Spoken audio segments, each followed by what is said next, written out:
폐지를 줍는 아버지, 그리고 밝혀진 200억의 비밀. 서울 외곽 성동구의 허름한 고시원 골목길. 새벽 4시 세상이 아직 잠들어 있을 때 낡은 손수레가 요란한 소리를 내며 골목을 지나간다. 바퀴 하나는 삐걱거리고 또 다른 바퀴는 제대로 돌지 않아 질질 끌리는 소리를 낸다. 손수레를 끄는 이는 75세의 노인 박도연이다. 구부정한 허리, 해진 작업복, 그리고 군데군데 기워붙인 운동화. 그의 모습은 전형적인 폐지 줍는 할아버지였다. 사람들은 그를 지나치며 고개를 돌리거나 때로는 동정 어린 눈빛으로 바라보기도 했다. 하지만 누구도 그의 눈빛만큼은 제대로 보지 못했다. 그 눈빛은 절망이나 체념이 아닌 무언가를 기다리는 듯한 깊은 결의로 가득했다. 또 나왔네, 저 할아버지.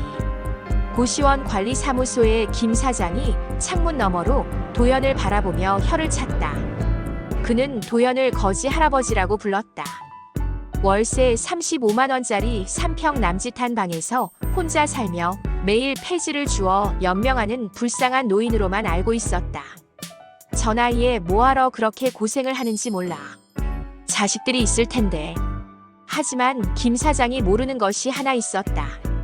도연의 작은 방 장롱 깊숙한 곳에는 낡은 서류 가방이 하나 숨겨져 있었다. 그 안에는 총 17개의 은행 통장과 한 장의 계약서가 들어있었다. 계약서 상단에는 재개발 보상금 지급 계약서라는 제목이, 그리고 하단에는 믿기 어려운 숫자가 적혀 있었다. 200억 원. 20년 전 도연이 40년간 살았던 성북동의 허름한 주택은 대규모 재개발 지역에 포함되었다. 당시만 해도 보잘것없어 보였던 그 땅은 서울 시내. 접근성과 개발 가능성으로 인해 천문학적인 가치를 갖게 되었다. 보상금은 무려 200억 원. 한순간에 그는 대한민국 상위 0.1%의 부자가 되었다. 하지만 도연은 그 돈에 단 한 푼도 손대지 않았다. 아니, 손댈 수 없었다. 1994년 성북동 낡은 한옥집. 여보, 정말 200억이라고요? 부인 김순자가 떨리는 목소리로 물었다. 방금 전 구청 직원이 전해준 소식을 아직 믿기 어려웠다. 그렇다고 하네. 이 동네가 통째로 재개발된다니. 도연 역시 믿기지 않았다. 40년간 살았던 이 집, 비가 오면 새고 겨울이면 추운 이 집이 200억의 가치를 가진다니. 그때 세 자녀가 모여들었다. 대기업에 다니는 장남 박준호 당시 35세, 공무원 준비 중인 차남 박민수 32세, 그리고 대학생인 막내딸 박소연 23세. 아버지, 정말 200억이에요? 우와, 이제 우리 집도 부자네요. 민수가 눈을 반짝이며 말했다. 형, 이제 좋은 차 사고 강남에 집도 살 수 있겠다. 준호도 들뜬 목소리였다. 하지만 막내 소연만은 달랐다. 아버지, 그럼 우리 이 집을 떠나야 하는 거예요? 이 집에서 태어나고 자란 건데. 소연은 오히려 아쉬워했다. 돈보다는 추억이 담긴 집을 잃는 것을 걱정했다. 그 순간 도연은 문득 궁금해졌다. 내 자식들은 과연 나를 어떻게 생각하고 있을까? 돈이 있는 나와 없는 나를 똑같이 대할까? 당시 도연은 작은 공장을 운영하며 겨우겨우 생계를 유지하고 있었다. 자녀들에게 풍족한 것을 해주지 못해 항상 미안한 마음이었다. 특히 장남 준호는 결혼을 앞두고 있었고, 차남 민수는 공무원 시험 준비로 경제적 부담을 주고 있었다. 막내 소연 역시 대학 등록금 때문에 아르바이트를 해야 했다. 만약 내가 이 돈을 가지고 있다면 자식들이 나를 대하는 태도가 바뀔까? 그날 밤 도연은 부인과 긴 대화를 나눴다. 여보, 나는 이 돈을 당분간 쓰지 않을 생각이요. 왜요? 아이들도 힘들어하고 우리도 이제 편히 살 수 있는데. 순자, 나는 내 자식들이 진짜 어떤 마음으로 나를 대하는지 알고 싶소. 돈 때문이 아닌 진정한 마음으로 말이오. 순자는 남편의 마음을 이해했다. 그녀 역시 자녀들이 부모를 물질적인 존재로만 보는 것을 원하지 않았다. 하지만 언제까지요? 자식들이 진짜 부모의 소중함을 깨달을 때까지. 돈이 아니라 마음으로 우리를 대할 때까지 말이요. 그렇게 도연은 200억이라는 천문학적인 돈을 은행에 고스란히 저축해두고 이전처럼 소박한 생활을 이어갔다. 하지만 3년 후 순자가 갑작스런 심장마비로 세상을 떠나면서 이 비밀은 오롯이 도연의 것이 되었다. 세월이 흘렀다. 자녀들은 각자의 길을 걸었고 도연은 홀로 남았다. 공장은 경영난으로 문을 닫았고 그는 점점 더 초라한 모습이 되어갔다. 하지만 이는 일부러 선택한 길이었다. 그는 자신의 진짜 모습, 가장 초라한 모습일 때 자녀들이 어떻게 반응하는지 보고 싶었다. 장남 준호는 대기업에서 승승장구하며 이사까지 올라갔다. 성북동 재개발 지역 근처의 고급 빌라로 이사를 갔고 두 아이와 함께 풍족한 생활을 누리고 있었다. 하지만 아버지와의 만남은 점점 줄어들었다. 1년의 명절 때 한두 번 정도, 그것도 형식적인 인사 정도였다. 아버지, 좀 더 깔끔하게 차려입고 다니세요. 제 직장 동료들이 볼까봐. 준호의 말은 항상 이런 식이었다. 아버지를 사랑하는 것보다는 자신의 체면을 더 생각했다. 차남 민수는 결국 공무원이 되었지만 서대문구에서 작은 카페를 겸업으로 운영하고 있었다. 카페는 늘 적자였고 대출 이자에 허덕이고 있었다. 그는 아버지를 만날 때마다 은근슬쩍 돈 이야기를 꺼냈다. 아버지, 요즘 카페 경영이 어려워서요. 조금이라도 도움을 주실 수 있으시면. 하지만 정작 아버지의 건강이나 생활에 대해서는 관심이 없었다. 막내 소연은 가장 달랐다. 대학을 졸업한 후 작은 회사에 다니며 반지하 월세방에서 생활하고 있었다. 경제적으로 여유롭지 않았지만 아버지를 가장 자주 찾아왔다. 아버지, 밥은 제대로 드시고 계세요? 김치 만들어 왔어요. 소연은 항상 아버지를 걱정했다.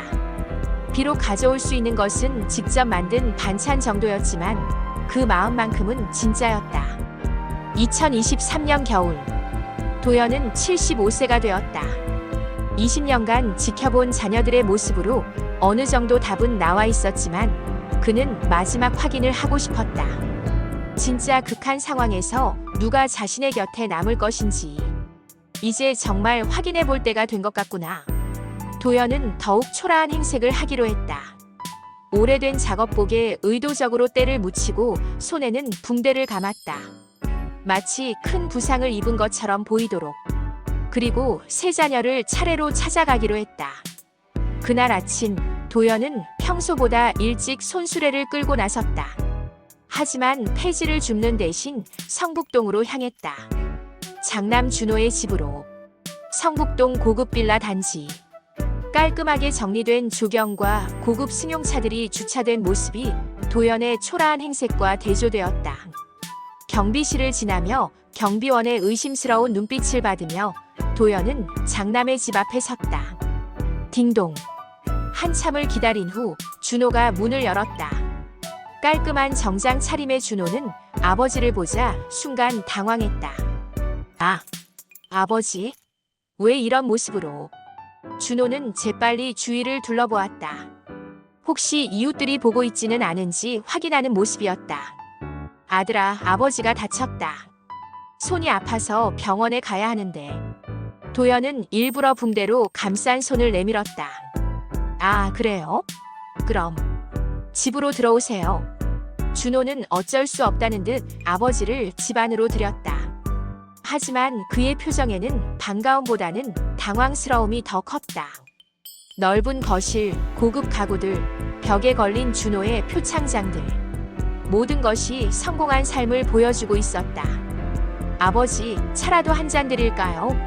준호의 부인이 어색하게 인사했다. 하지만 그녀 역시 시아버지의 초라한 모습을 보며 불편해하는 것이 역력했다. 고맙다, 며느리야. 그런데 아들아, 아버지가 급한 일이 있어서 병원비가 좀 필요하다. 병원비요? 얼마나 드는데요? 준호의 표정이 경계심으로 바뀌었다. 200만 원 정도. 손목 수술을 해야 한다고 하더구나. 200만 원이요?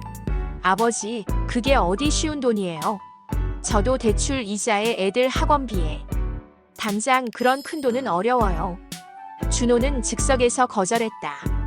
하지만 아버지 앞에서 완전히 등을 돌릴 수는 없었다. 이거라도 받으세요. 준호가 내민 것은 교통카드 충전권 5만 원어치였다. 이걸로 병원도 가고 약도 사세요. 저도 바빠서 회사에 늦으면 안 되거든요. 그 순간 도연은 깊은 절망을 느꼈다. 20년간 키운 아들이, 성공한 아들이 아버지에게 5만 원짜리 교통카드를 건네며 서둘러 내보내려 한다. 200억을 가진 아버지에게 고작 200만 원의 병원비를 거절하며 고맙다 아들아. 도연은 교통카드를 받으며 쓰게 웃었다. 하지만 그 웃음 뒤에는 20년간 품어온 기대가 산산이 부서지는 소리가 들렸다. 집을 나서며 도연은 뒤돌아보지 않았다. 준호는 이미 문을 닫고 출근 준비를 하고 있을 것이다. 서대문구의 작은 카페 골목. 민수네 카페라는 소박한 간판이 달린 작은 가게 앞에 도연이 섰다. 오전 10시 카페는 한산했다.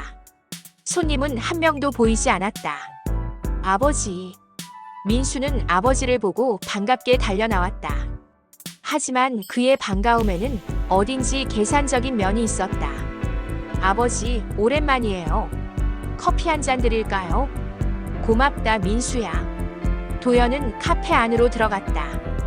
인테리어는 깔끔했지만 곳곳에서 경영난의 흔적이 보였다. 오래된 의자들, 색이 바랜 메뉴판, 그리고 민수의 지친 표정. 아버지, 그런데 손은 왜 그렇게 하셨어요? 좀 다쳤다. 병원에 가야 하는데. 아, 그래요? 그럼 제가 아는 병원 소개해 드릴게요. 거기는 저렴해요. 민수는 친절했다. 하지만 도연이 병원비 이야기를 꺼내자 분위기가 달라졌다. 200만 원이요? 아버지, 솔직히 저도 요즘 너무 힘들어요. 카페 대출 이자만 월 300만 원이고 임대료도 밀리고 있고. 민수는 한숨을 쉬며 말을 이었다. 아버지, 그런데 혹시 예전에 성북동에서 재개발 보상 받으신 거 있잖아요. 도연의 심장이 뛰었다. 민수가 그 이야기를 꺼낸 것이다. 그게 무슨 소리냐? 아니. 그냥 그때 조금이라도 받으신 게 있으시면. 저 정말 힘들거든요. 아버지께서 조금만 투자해 주시면 이 카페를 제대로 운영할 수 있을 텐데. 민수는 아버지의 병원비보다는 자신의 사업 자금에 더 관심이 있었다. 그에게 아버지는 환자가 아닌 잠재적 투자자였다. 민수야, 아버지가 무슨 돈이 있겠느냐? 폐지 주어서 겨우 살고 있는데. 아, 그렇죠. 죄송해요, 아버지. 제가 너무 급한 마음에. 하지만 민수의 눈빛에는 실망이 역력했다. 아버지에게서 도움을 받을 수 없다는 것을 깨달은 실망이었다. 결국 민수가 준 것은 10,000원짜리 지폐 한 장이었다. 이거라도. 죄송해요, 아버지. 정말 형편이 안 되어서. 해가 저물어가는 오후 5시. 도연은 지하철을 타고 소연의 반지하 월세방으로 향했다. 몸도 마음도 지쳐 있었다. 두 아들에게서 받은 상처가 크게 남아 있었다. 소연이도 똑같을까? 내가 너무 큰 기대를 하고 있는 건 아닐까? 불안한 마음으로 소연의 집 앞에 도착했다. 계단을 내려가 지하에 있는 작은 문을 두드렸다. 딩동. 누구세요? 아버지다. 문이 열리자 앞치마를 두른 소연이 나타났다. 퇴근 후 저녁 준비를 하고 있었던 모양이다. 아버지. 갑자기 웬일이세요? 소연은 정말로 반가워했다. 하지만 곧 아버지의 손에 감긴 붕대를 보고 표정이 심각해졌다. 아버지, 손이 왜 그래요? 다치셨어요? 소연은 아버지의 손을 조심스럽게 잡으며 걱정했다. 좀 다쳤다. 괜찮다. 괜찮긴요. 얼마나 아프세요? 병원은 가보셨어요? 소연의 목소리에는 진짜 걱정이 담겨 있었다. 형들과는 완전히 다른 반응이었다. 들어오세요, 아버지. 밥 드셨어요? 작은 방이지만 깔끔하게 정리되어 있었다. 비록 좁고 습했지만 따뜻함이 느껴졌다. 아버지, 앉으세요. 국 끓여놓은 거 있어요. 소연은 부엌에서 서둘러 밥과 국을 가져왔다. 집에 있던 반찬들을 모두 꺼내며 아버지 앞에 차렸다. 많이 드세요. 그런데 손은 정말 어떻게 다치신 거예요? 폐지 줍다가 넘어져서. 병원에 가야 하는데 돈이 없어서. 그 순간 소연의 눈에 눈물이 맺혔다. 아버지, 병원비가 얼마나 들어요? 200만 원 정도 든다고 하더구나. 200만 원. 소연은 잠시 침묵했다. 그녀에게도 200만 원은 큰 돈이었다. 월급이 200만 원 조금 넘는 수준에서 월세와 생활비를 제하면 저축할 여유가 거의 없었다. 하지만 소연의 반응은 형들과 달랐다. 아버지, 걱정하지 마세요. 제가 마련할게요. 소연아, 너도 힘들 텐데. 아니에요. 아버지가 아프신데 돈이 뭐가 중요해요. 저 내일부터 알바 하나 더 할게요. 편의점 야간 알바도 있고. 아, 그리고 적금 해지하면 100만 원은 당장 나와요. 소연은 진심으로 아버지를 걱정했다. 자신이 힘들어도 아버지를 위해서라면 무엇이든 하겠다는 마음이었다. 정말 괜찮겠느냐? 네, 아버지. 제가 2시간씩 더 일해서라도 마련할게요. 아버지 건강이 제일 중요해요. 그 순간 도연의 가슴이 무너져 내렸다. 20년을 기다린 답이 여기에 있었다. 가진 것이 없어도 지친 몸으로도 자신을 걱정해주는 사람은 오직 이 막내딸뿐이었다. 소연아. 도연은 딸의 손을 잡았다. 가슴이 뜨거워졌다. 아버지가 바보였구나. 진짜 자식이 누구인지 왜 진작 알아보지 못했을까? 아버지, 무슨 말씀이세요? 소연은 아버지의 갑작스러운 말에 당황했다. 그날 밤 9시. 소연이 설거지를 마치고 돌아오자 도연은 침대 옆에 앉아 있었다. 손에는 낡은 서류 가방을 들고 있었다. 소연아, 앉아라. 네, 아버지. 도연은 깊은 숨을 쉬었다. 20년간 간직해온 비밀을 털어놓을 시간이었다. 아버지가 너에게 솔직한 이야기를 하나 하겠다. 그리고 그는 가방에서 통장들을 꺼내기 시작했다. 하나, 둘, 셋. 총 17개의 통장이 나왔다. 아버지, 이게 뭐예요? 소연은 놀란 눈으로 통장들을 바라봤다. 이것들이 아버지의 진짜 모습이다. 도연은 마지막으로 재개발 보상금 계약서를 꺼냈다. 20년 전 성북동 재개발 보상금으로 200억 원을 받았다. 네? 200억이라고요? 소연은 믿을 수 없다는 표정이었다. 맞다. 하지만 아버지는 단 한 푼도 쓰지 않았다.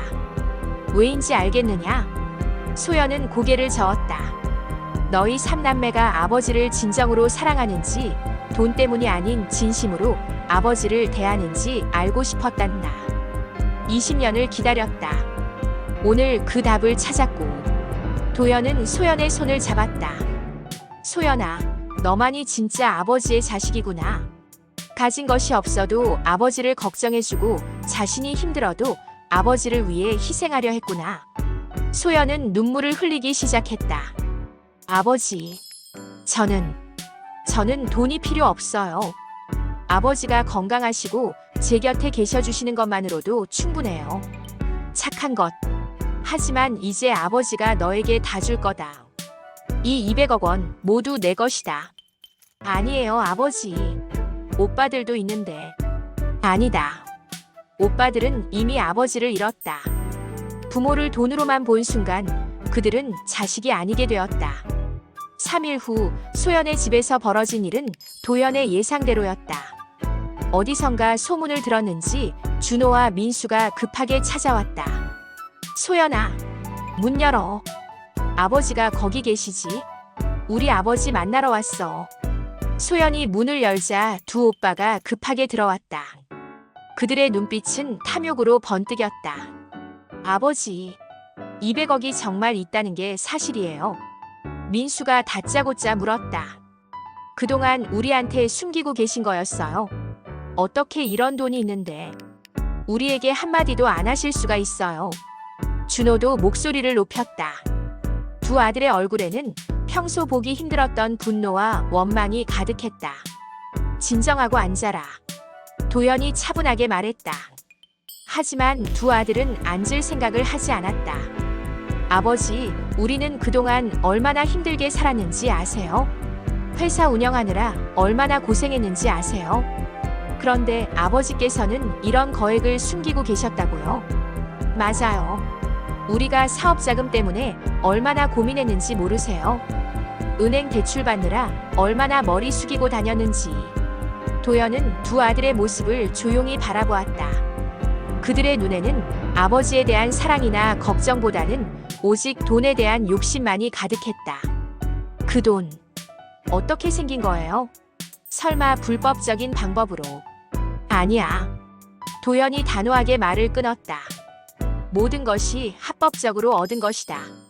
다만 내가 왜 그동안 이 사실을 숨겨왔는지 너희들이 지금 보여주고 있구나. 무슨 말씀이세요? 너희들은 지금 아버지의 안부나 건강을 걱정하는 게 아니라 오직 돈 이야기만 하고 있다. 그것도 내 돈을 어떻게 가져갈지만 생각하고 있어. 순간 방 안이 조용해졌다. 저희가 그런 게 아니에요. 민수가 어색하게 말했지만 그의 목소리에는 확신이 없었다. 그럼 뭐야? 너희들이 여기 온 진짜 이유가 뭐지? 도연의 차가운 시선이 두 아들을 번갈아 보았다. 아버지께서 갑자기 돈이 있다고 하시니까 혹시 우리도 도움을 받을 수 있지 않을까 해서. 준호가 솔직하게 말했다. 도움? 도연이 쓴웃음을 지었다. 그동안 너희들이 아버지에게 한 것이 무엇이었는지 생각해봐라. 언제 한번 안부 전화라도 했더냐? 명절에도 얼굴 보기 힘들었고 소연이가 아니었다면 내가 어떻게 지내는지도 모르고 지냈을 거 아니냐? 두 아들은 할 말을 잃었다. 하지만 아버지도 우리에게 내가 너희에게 뭘 안 해줬다고? 대학 등록금부터 시작해서 집 살 때 보증금, 사업 시작할 때 미천까지 내가 해준 것이 적다고 생각하나? 도연의 목소리에는 깊은 실망이 담겨 있었다. 그건 그렇지만 이제 와서 내 돈을 노리고 있구나. 참 한심하다. 소연이 조용히 입을 열었다. 오빠들, 이제 그만 가세요. 아버지께서 힘들어하고 계셔요. 소연아, 넌 가만히 있어. 이건 우리 가족 문제야. 민수가 소연에게 날카롭게 말했다. 가족 문제? 도연이 일어섰다. 가족이라면 서로 걱정하고 도와주는 것이 먼저 아니냐? 너희들은 지금까지 가족으로서 해야 할 일을 했더냐? 아버지, 이제 됐다. 나가거라. 아버지, 저희 말 좀 들어보세요. 더 이상 할 말 없다. 나가라고 했다. 도연의 단호한 목소리에 두 아들은 어쩔 수 없이 발걸음을 돌렸다. 하지만 문 앞에서 준호가 다시 돌아섰다. 아버지, 저희가 잘못했어요. 하지만 그 돈 정말 필요해요. 사업이 어려워서. 너희들의 사업 실패가 내 책임이냐? 도연의 차가운 대답에 준호는 더 이상 말하지 못했다. 두 아들이 나간 후 집안은 무거운 침묵이 흘렀다. 소연이 아버지 옆에 조용히 앉았다. 아버지, 괜찮다 소연아. 예상했던 일이니까. 하지만 오빠들이 너무했어요. 사람은 돈 앞에서 본 모습을 드러내는 법이다. 나는 이제야 내 아들들의 진짜 모습을 본 것 같구나. 도연이 창문 밖을 바라보며 깊은 한숨을 쉬었다. 그래도 아직 늦지 않았을 수도 있어요. 아니다, 소연아. 이미 늦었어. 그들의 눈에는 아버지가 아니라 돈만 보이고 있으니까. 그날 밤 도연은 오랫동안 잠들지 못했다. 두 아들의 탐욕스러운 눈빛이 계속 머릿속에 맴돌았다. 그는 이제 진짜 가족이 누구인지 확실히 알 것 같았다. 피로 맺어진 관계보다 마음으로 맺어진 관계가 얼마나 소중한지를 깨달았다. 그리고 소연이야말로 자신에게 남은 유일한 진짜 가족이라는 것을.